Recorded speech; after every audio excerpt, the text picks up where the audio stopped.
So I mentioned that I like to crush the hopes and dreams of my loved ones in board games, and I thought, what better to do with my website than expand that to all of you? So today we'll be discussing the board game Labyrinth.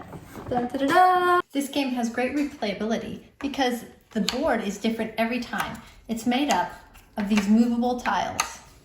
The board is set up. Everyone gets a stack of cards. You can only look at the top card at one time, but that lets you know where in the labyrinth that you're heading.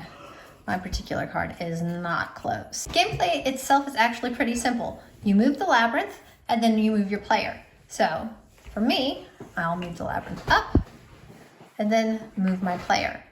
What gets tricky is that the next player will also move the labyrinth. And if you had a clear space, it may not be clear anymore by the time that gameplay comes back to you. The labyrinth moves along these yellow arrows. The only exceptions to movement are that you cannot immediately undo a player's move. So if I did that, then my son could not go back and undo that move on his next move.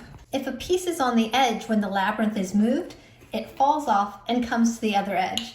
This could be helpful or not, depending on where you need to get. Each time you make it to a treasure, you flip that card over and then look at the very top of your next card to know which one to get next.